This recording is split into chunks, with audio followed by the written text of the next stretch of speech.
actually the entire system, really, if you want to get down to it, any of the protectors and even some of the exiles, it's all resistance. It's all resistance in the context of trauma Mm. to connecting with, to experiencing those really painful, what were overwhelming things.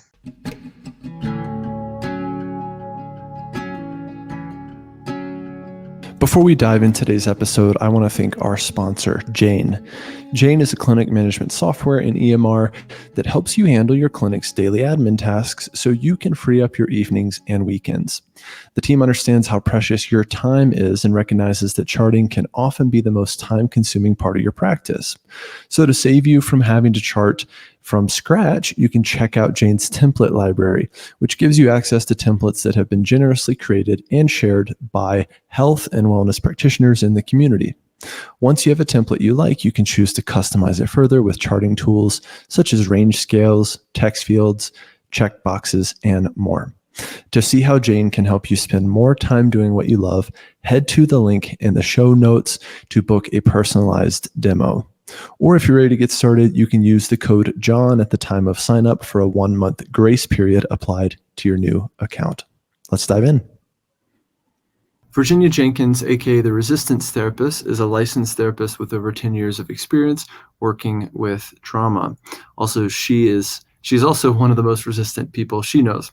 She supports you to get unstuck by working with, not against, resistance, whether you're on your personal health and wellness journey or a professional supporting others on theirs. Virginia, thanks so much for being here. And maybe you can kind of expand on your bio a little bit there in terms of who you are and how you got here and what you're up to lately.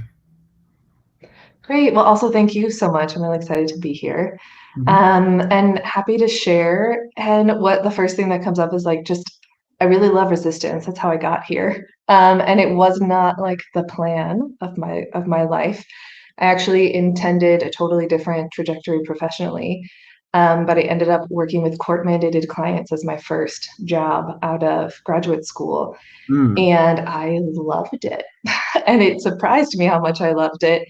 And as time went on, I ended up becoming a supervisor and supporting interns. And a lot of what I found they struggled with was I'm, I'm going to stop air quoting, but just for the beginning, like resistance, just always imagine that it's in air quotes as we Mm. get into it a little bit more. But that's what so many of them struggled with. And I was like, this doesn't bother me the way it seems to, trigger other people. And it's not that it was all rainbows and butterflies for me. And so as I went on, yeah, it was just something I felt really comfortable working with. And then fast forward to about a year ago, actually almost exactly a year ago, was when I came up with the idea of this project. And it was on the heels of me looking for a therapist for 5 years. So through my process of working with court-mandated clients, people would come in and straight up tell you, I don't want to be here. I don't want to be here. I don't Yeah. want to do this. And a little bit about your experience that you probably know what that's like. And what I found was like, Yeah. great. Of course you don't want, why would you want to be here? Let's just start there. And it felt so easeful for me. And I also got that from the clinicians that I worked with as a client. And so for me, it was like, of course, it's not a problem. And then I started seeing new therapists. I moved to another country. I live in Spain now. And so I think there are a lot of factors, but I found it was not like that. I did not receive kind of the welcome of my resistance in quotes that I just felt like was me sharing what my experience was, what was going on for me. I have some wild stories. It got to the Mm. point where I would ask my friends, I was like, is it me? Like is there something wrong with me? And every time I would have a conversation, I'd be like, no, like that sounds like that was a really wild experience. And so I was like, there's really a need to understand how to work with resistance Mm. in a way that feels good for everyone, including the Mm. clients. And so that's where this project was born, was to help helpers, to help health and wellness professionals, but also to support clients who are having these experiences. And I think wondering like, what was that? Mm. So I'll leave it there. Okay. Very interesting. Um, can you go a little bit further and I guess like what is your definition of resistance? Yeah. So the way we usually conceptualize resistance is it's a no, right? So the most simple way of saying it is it's just a way of saying no to something. But we only call that no resistance when we're saying no to something that we think we should do, someone else thinks we should do, Mm. health and wellness world thinks that we should do, and that's when we label it resistance. And that exists within the context of what I call the resistance triangle, which is there's a judgment. There's a judgment that says resistance to this, saying no to this is bad, and your motivation to do it is good. And so we're going to get over here and support your motivation, reject your resistance. And that's sort of how we conceptualize resistance. What Mm. I'm proposing, which is very influenced by IFS, but was even before I even knew about IFS from my contemplative psychology background, is that they're actually just both attempts to meet a need, right? Me Mm. saying no to that thing that I should do isn't just a no to that thing, it's actually a yes to something else. And it's about getting curious about what is that resistance actually trying to move towards, right? The resistance Mm. has a motivation. Motivation is actually resisting something too, right? So as we start to break it down, there's a deconstructivist part of me that's like resistance doesn't even exist. Like that's the totally wrong thing to call it. And I call it that for the sake of us all knowing what we're talking about. But that's Mm. sort of the reframe is that Yeah. what if it's just about meeting a need? Mm. Okay. So, uh, yeah, to go a little further even with that, how would you frame resistance from an IFS perspective or a parts perspective? Yeah, I feel like resistance, it's any of our parts saying no, right? And it could Mhm. be firefighters, it could be managers, it could even be connected, right, to an exile that doesn't believe what we're proposing, that maybe like you're inherently good, right? And that exiled part is like, no, I'm not. The belief is the resistance. And so what I did and the reason why I'm defining it the way that I am, and I speak about it in this way, is to kind of lift it up out of any particular, framework or way of working with Mm. clients, because I want it to be accessible to personal trainers as much as it is to therapists, as much as it is to nutritionists or physical therapists. But when you look at it from an IFS lens, it's what you could call any part that's saying no to what it should do, and it can look like Mm. so many different things. Mm.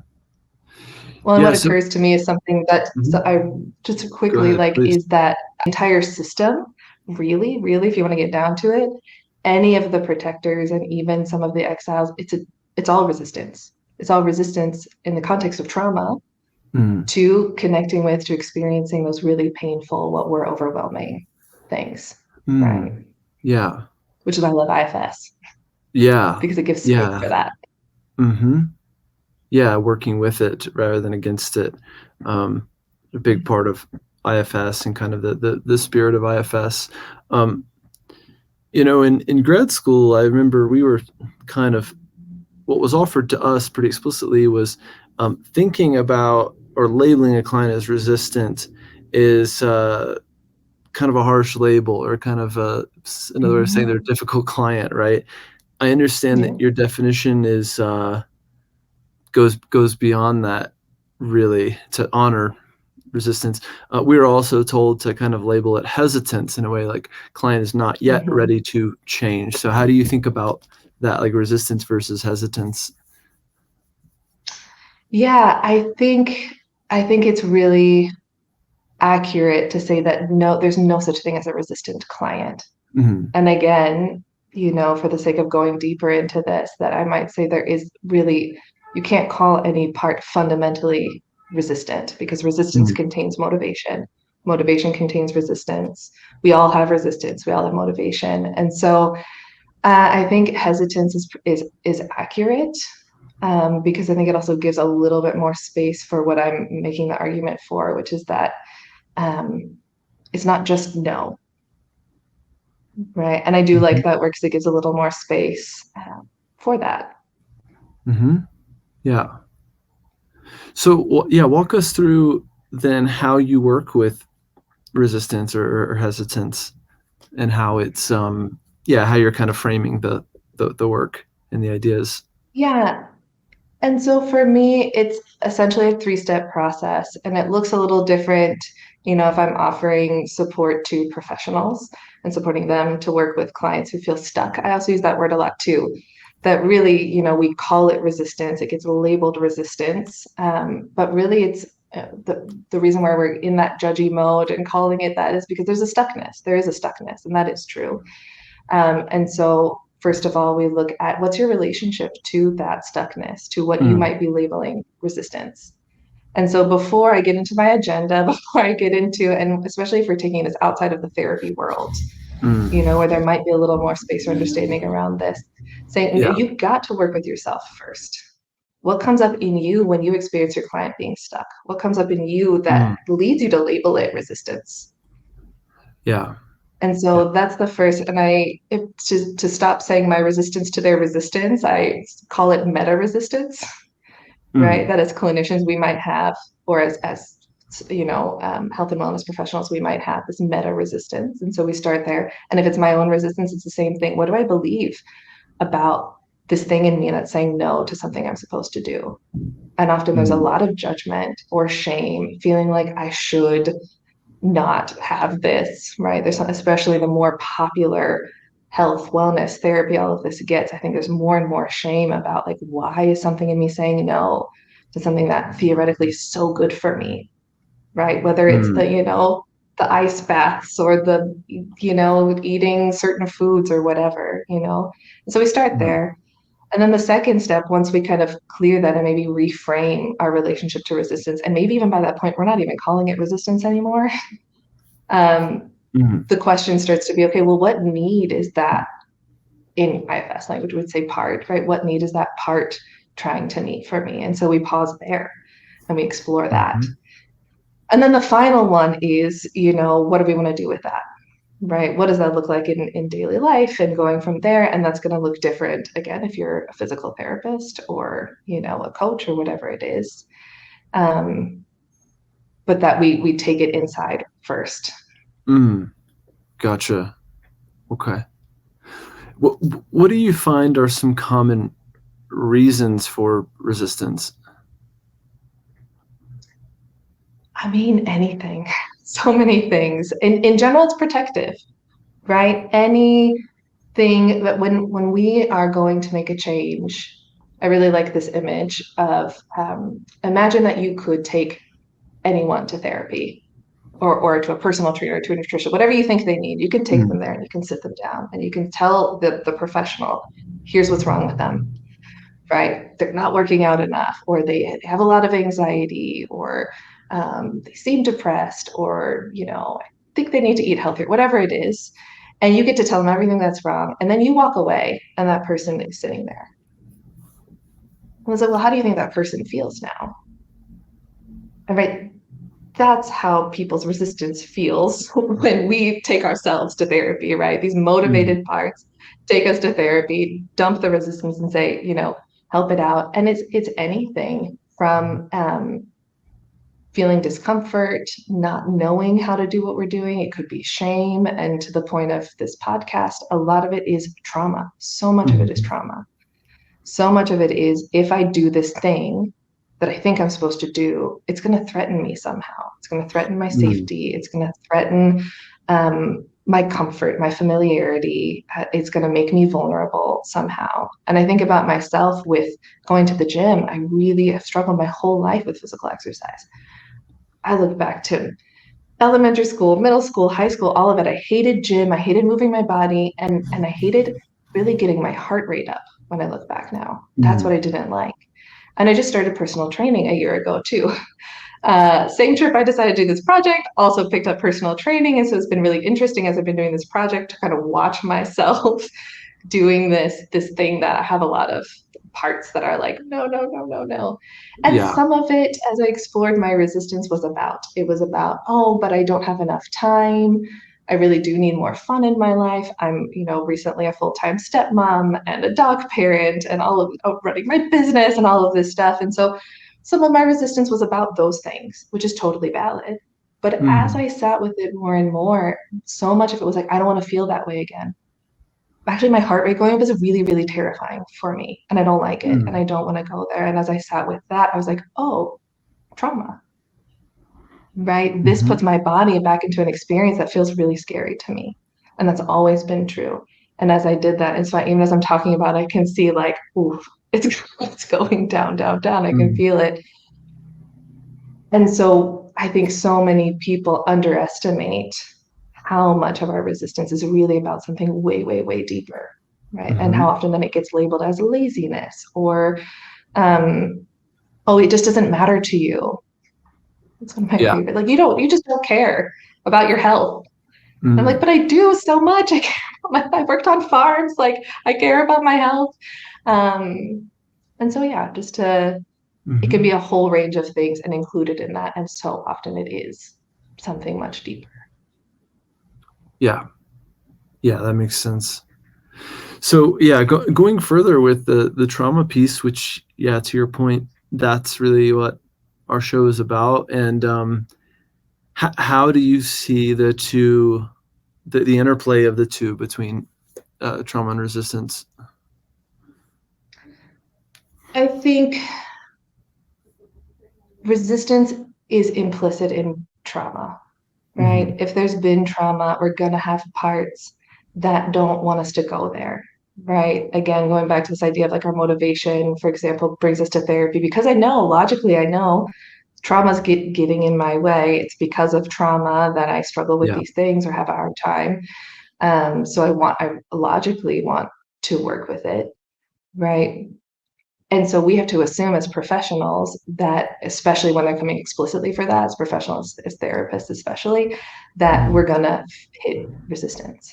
Mm. Right. And so it's actually impossible to be a trauma therapist or a trauma informed therapist or trauma informed professional of any kind without knowing and feeling confident in your capacity to be with resistance. Mm-hmm.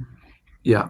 And also for me, because resistance is a no, right? Even if it's a no we think we shouldn't have, often in trauma, our no is compromised. Mm-hmm. It was either not effective, not accessible to us. It didn't keep us safe. It made things worse sometimes, right? And so there's this Yeah. meta process going on in the whatever relationship we're in with any professional that can heal that on a relational level. Oh, if you can handle my resistance, right? Maybe it's not bad. Maybe I can own my no a little bit more in so many other areas of my life. Mm. Got it. Yeah. Yeah. Well, the resistance, I guess you could also see it as the polarity in IFS. Like you mentioned, the thing. Kind of like when I know better, or a part of me knows better, a part of me wants Mhm. to eat healthy and work out. A part of me says, Yeah. screw it, what's the point? I don't deserve to be healthy. And so it feels quite good to do the opposite from that part's perspective. Mhm. And from an IFS perspective, neither are self, or Yeah. especially self led, deciding intentionally, I'm Mhm. going to take the night off and eat ice cream and watch TV, or I'm going to intentionally Mhm. do the opposite and do uh, Mhm. the more healthy things and be as self-led as possible in either choice, right? Yeah, and that's the idea, right? When we reframe that triangle, Mm, if we roughly categorize those as motivation and resistance, mm, that rather than judgment at the top of that triangle, we swap it out for understanding, aka mm-hmm, self, mm-hmm, right? We swap it out for compassion, that both of these are attempts to meet needs. And while the project is called the resistance therapist, one of the keys is ultimately that third step of like, okay, what do we do now? What does this look like in life? Is about the resistance and the motivation, right? You can't leave mm, either one out. You need to tend to both. What is the need I'm trying to meet by sitting on the couch and eating ice cream? And what's the need I'm trying to meet by, working out and eating healthy? And how do I listen to both? How do those both become, a lot of my clients like to see them as board members, mm, right? That these are my board members now. And how do I have both of them chip in terms of the decision that I'm going to make, mm-hmm. right? Yeah. And so that's the shift there Mm-hmm. to Mm-hmm. hold that polarity. Mm-hmm. Makes sense. Okay. And I guess zooming out a little bit, like what is the goal of the project, or kind of the mission? The mission really is to create a space, even to back it out a little more. I've Mm-hmm. been thinking, because this is just getting off the ground. It's been a year and I've been slowly behind the scenes. I've been running a full private practice. And so putting the pieces together, and I was thinking about it, and I was like, ultimately, if even just one person feels like their resistance makes more sense to them, right? Mm. If they shift their relationship to it, for me, it's just such a gift, right? So for me, it's about creating a space where people, whether it's because a professional, understands this in a different way and brings this to their client and it creates that space for that client to feel seen and heard, whether it's because someone who's on their journey comes across it and it helps them to stop being at war with themselves. Mm. Um, I think for me, it's very personal. It's very Mm. personal because on my own journey, I started out with my resistance being really covert. And so I kind of categorize is the wrong word, like kind of seeing it as a spectrum between Mm. covert resistance to overt resistance. And in the middle, we've got I call it the ambivert resistance. So, Mm. no one is purely either one. And it's Yeah. different.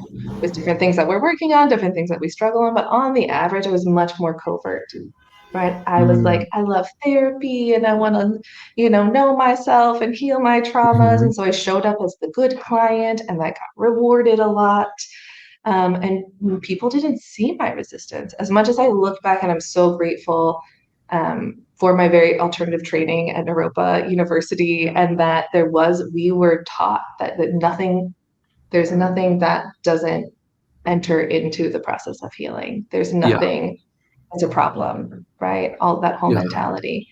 And so I had some of that, but still with myself, even as I was shifting with clients, I still struggled with myself, kind of having Mhm. this war with myself that I was wrong for the places I was stuck and I was wrong for like not wanting to be healthy. Also worked on organic farms for a long time. And so in that world, there's a lot of like stuff around like food and nutrition and what's right and what's wrong and what makes you a clean person or an eco Mm. person. And so there was all of this struggle in me trying to be this good client, this good person, and my resistance was really covert. And so as I worked with people who had more overt resistance, my court-mandated clients, Mhm. something in me was like, this feels like a relief. It felt Mm. exciting to me to sit across from people who are like, forget this whole thing, except maybe Yeah. with more flowery language, Yeah. right? I don't want to do this. And there was something in me that was like, oh my God, me neither.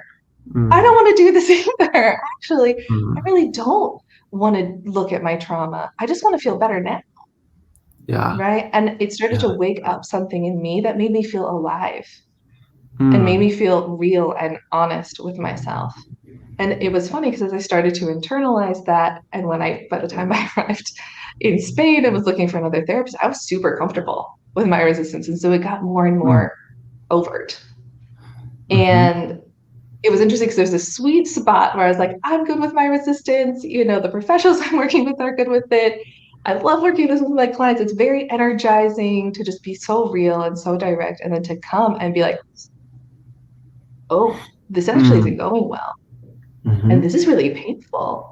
And Mm. like, I'm very confused now because I'm like loving my resistance. I think it's great. But these people, my experience was that parts of the people I was working with were maybe feeling threatened or overwhelmed. We talk in IFS Mm. about our therapist parts, and I could feel them coming out, like wanting to fix me or make me better, make me comply with all of this stuff. I even worked with an IFS therapist who, when I had a part that was resistant to IFS, the part that was like, I don't want to be the one to take care of my Yeah. parts. Like, this sucks. Yeah. I hate this. The Yeah. response was, but you're an IFS therapist. You know that that's how it is. Hmm. I was like, what? Because Mm. in my frame, right, you could say that's a resistant part, Yeah.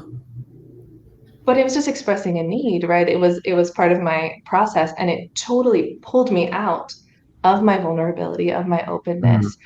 And so I kept feeling this wound. I kept getting wound. I kid you not, I have seen 7 therapists since I moved Mm. here. And every single time, at some point, this wound came up. And that doesn't mean there wasn't great stuff.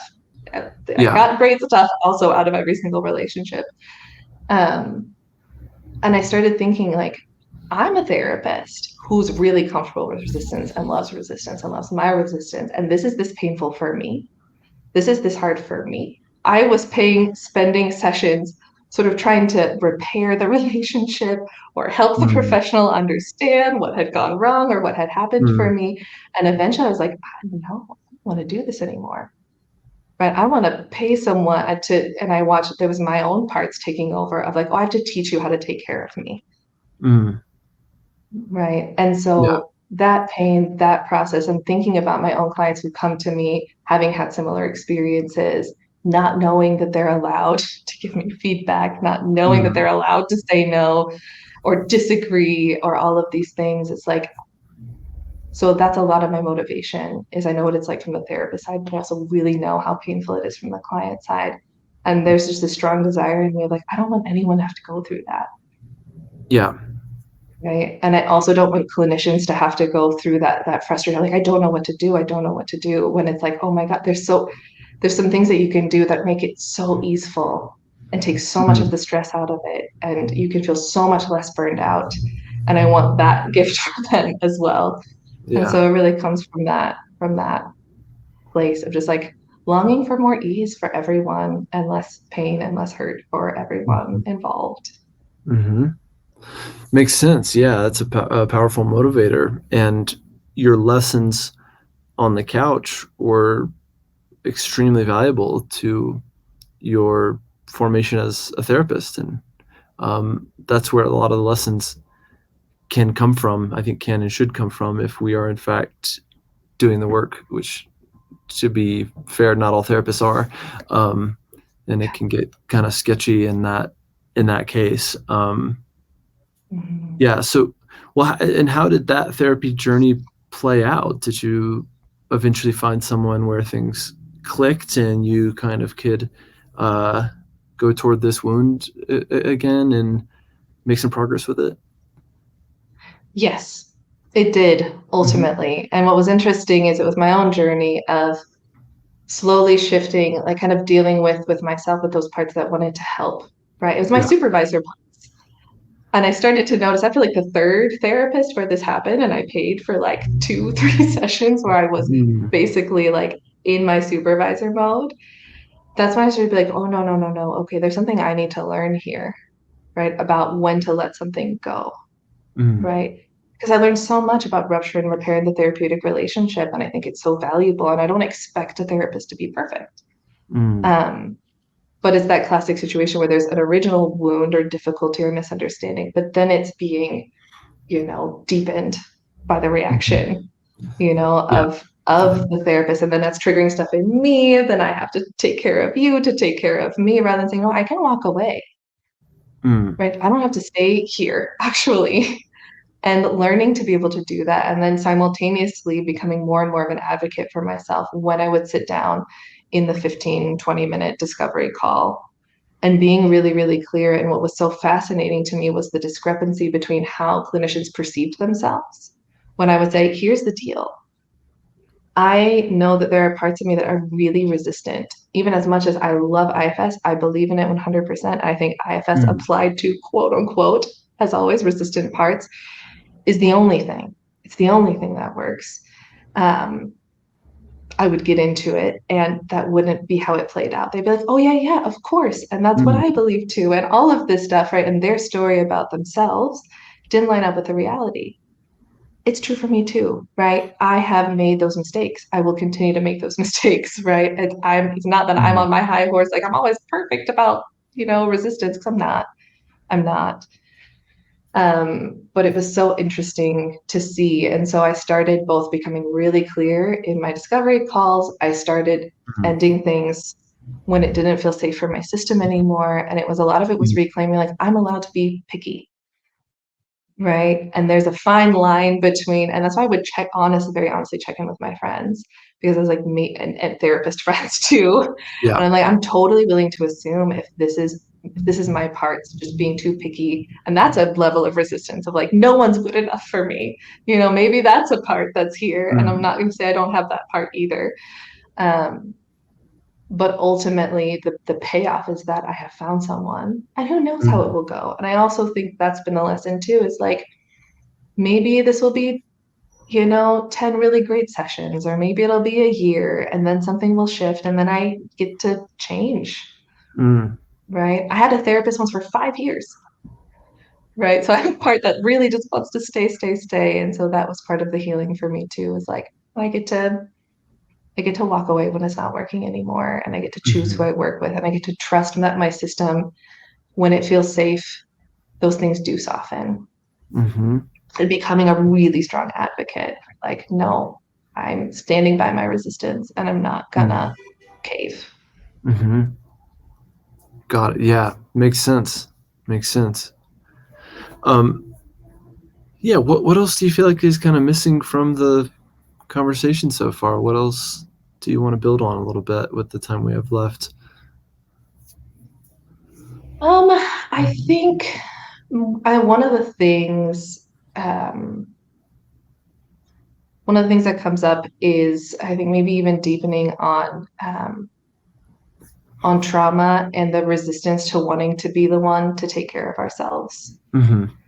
I feel like it's such an interesting part that comes up a lot, Mm-hmm. and I find that it often comes up with trauma, usually after we've done a good amount of work, right? Usually it's like right when we're at the frontier of we're with the exiled part. You know, we've gotten there, we're kind of taking the steps towards setting up the unburdening, right? And sometimes this really loud, often very grief filled or upset part comes in that's like, I don't want it. I don't want it to be me. Mm-hmm. Mm-hmm. And for me, that's one of the most powerful things because that was one of the wounds for me was working with that part, you know, with the Yeah. therapist and to have that lived experience of how it was to just be told, Yeah. like, oh no, it's got to be you, without any space for the grief, Mm. right? Without any space for how painful and how hard it is to accept the responsibility for something that potentially could have been taken care of appropriately by someone else at a different time and ultimately still Mm. would have been my responsibility one day, but my journey to that responsibility would have been very different and much more Right. developmentally appropriate. Right. Um, and then I think that, especially speaking to IFS practitioners, to really be aware of that, that even us, even our training that is so sensitive to resistance, I feel like, we can get in our own IFS agenda. We can get our own Mm. desire for like people to connect with self and to be so excited about Mm. as excited as we are, you Yeah. know, and to not slow down enough to stay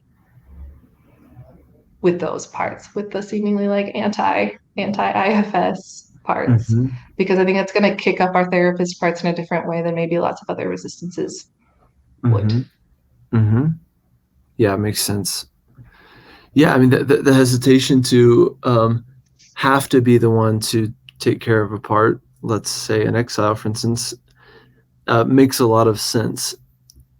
For a lot of people, especially in the case of relational trauma, someone Mm-hmm. has failed that person at some point in their life or their development, or when they really needed someone, and someone, often a caregiver or a partner or a friend, whomever, missed the mark. And there's an injustice in that. And sometimes we have parts that hold on to that injustice so much that they say, it's not fair that I have to now Mm-hmm. be the parent that I never had. Right. And Mm-hmm. we can honor that it's not fair. And it is also the path forward for healing. And that Yeah. whereas you were not capable back then of being your own kind of loving, consistent parent, that you are capable now, or self is capable now, while still, again, like honoring that, the unfairness, the injustice of it. Yeah. Yeah. Mm-hmm. Yeah. Exactly. And that often what I find, I do an exercise that I really love called sitting at the wall that came, but well before the IFS world. I was sitting with a client who didn't want to cry, really desperately didn't want to cry. And there's this whole like the whole narrative, right? That therapy is about crying, and that's the evidence that like you're getting somewhere or something like that. And I was like, what if we just sit at that wall? What if we just stop before you start to cry? What if we could just sit here and imagine that you could just like sit down and kind of lean against that wall. And it's similar with this. Like, this is a part that's saying, no, no, no, no, no. Self, don't come in and take care of this part. Like, I'm so Mm-hmm. angry and I'm so upset and I don't want it to be you. I want it to be that person over there, you know? And what happens if we just sit down at that wall and listen? Because often what we're missing, if we try to bypass that protector part, there's a whole lot of grief, Mm. right? And whatever the wall is, in this case, we're talking about this particular kind of resistant part. Often what we don't realize and what our motivation doesn't realize and our enthusiastic, whether therapist parts or our enthusiastic self-healing parts, if we're the client in the situation, don't realize is that if there's a wall, to the extent that that wall is really strong, that's the extent to which it's really, really painful, Mm. whatever is back there. Mm-hmm. Right. Because I know for me in my process, when I finally did, I did not with that person work with that part. I think I actually ended up doing that parts work on my own. That was the other gift of this process, is I actually Mm. really saw how much I built a lot of trust in my capacity to do parts work on my own. Mm. Because there were lots of periods where my system was like, I don't trust anyone. I'm not doing any therapy ever again. And so as I worked with that part and I sat down with it, it really, really needed me to take seriously how much Mm. pain was back there. And I think that's as I do this more and more and more and more, I find that that's often the key, right? Is Yeah. that I'm taking seriously your no. I'm taking you seriously and trusting that if you're saying no, it's for a really good reason. And when it's, especially when it comes to trauma, the feelings are really, really big and they're Mm-hmm. really overwhelming. Mm-hmm. And Totally. so when we come with that, deeply, deeply honoring that, especially when we start to get frustrated, if we're the person, supporting someone, if we can Mm. remind ourselves the extent to which this is frustrating for them, for me, for everyone, um, that it's a reminder to kind of step back and be like, okay, that's giving me information to connect Yeah. me back with self, to help them connect back with self. Mm-hmm. Yeah. Yeah. Doing the U-turn, as IFS puts it. Yeah, Yeah, exactly. that's the opportunity for us as practitioners to do that, even when it's hard, or especially when it's hard and we want to quit or get Mhm. bored or uh, Yeah. you know walk away. So yeah, sometimes it's about leaning in. um, yeah, makes sense.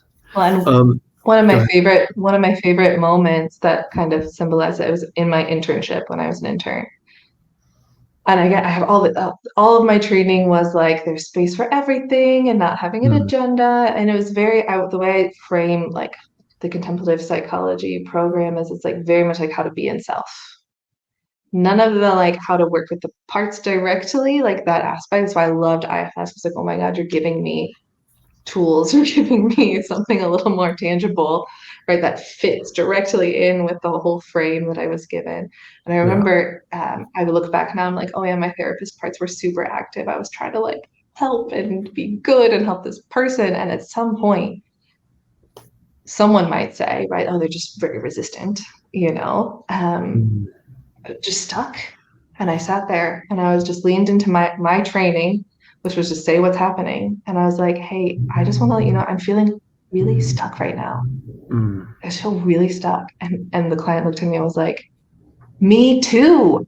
Oh my God, I feel so, and all of a sudden, mm, everything just moved. And it was like a total, like it was like day and night from that one, just me mm, being willing to just stop. And in my own way, like as a therapist, just like sit at my wall that I was at mm, and name it, like just something like that. It can be so powerful to give a space for mm. someone to be like, because the resistance actually Yeah. doesn't want to resist. It wants to do something. It wants to move Mm, you towards something or move you away from danger. But even moving away from danger is moving towards safety, right? It mm. proactively wants something for you. And so when we give it attention, we can shift from being against it to like rather than this is like, oh, if I just join you, oh, we're going and Right. actually I can go with you in the direction you're trying to go and support that. Yeah. And we're not at Yeah. war anymore. Mm. Yeah. What a relief for everyone. Yeah. Yeah. Yeah. Yeah. Yeah. Wonderful. Um, Virginia, before we wrap up, I guess what else should people know in terms of the project? Plug your website, stuff like that, and then your actual offerings, whether it's Mhm. for clients or practitioners. Yeah, well, where we're at right now is I just put out two free self-assessment and guide kind Mhm. of combos, one for professionals and one for non-professional slash seekers, health and wellness seekers. And so those are available and they're really packed with a lot of kind of the framework, right? The resistance triangle, how we're reframing it, some basic steps for that you can apply right away to your work with clients, to your work with yourself. And so that's there. And my hope is that even if you don't follow up with any other services, that actually gives people something, Yeah. because it's just so important to me to have this Mm. reframe out there in an accessible way. And so right now, eventually, by the end of the year, my hope is to have courses out, again, one for professionals and one for non-professionals, but that I am working directly as a supervisor consultant with any professionals and health and wellness Mhm. professionals that are looking for support with dealing with stuck clients. Mhm. And that I do have my private practice for anyone who's looking for support directly with their own stuckness and their own process. And I think something I want to highlight too is that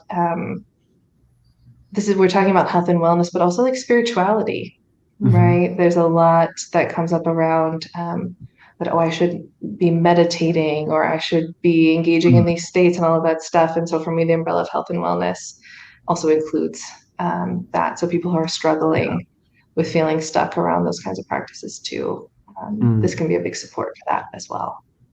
Totally. Totally. Wonderful. We will of course put links to everything in the description or the show notes, whether you're listening by audio or video on YouTube. So we'll make sure all of that is in there. And yeah, folks can reach out if you're interested in following along with Virginia's work and her project. Then yeah, you'll know where to find her. So yeah, Virginia, thank you again for doing this. And yeah, excited to see what comes of the next phases of your work. Great. Well, thank you so much. Thank you for your time. I really appreciate it. My pleasure. Keep in touch. Thanks for listening to another episode of Going Inside. If you enjoyed this episode, please like and subscribe wherever you're listening or watching, and share your favorite episode with a friend. You can follow me on Instagram, YouTube, and TikTok at John Clark Therapy, and apply to work with me one-on-one at johnclarktherapy.com. See you next time.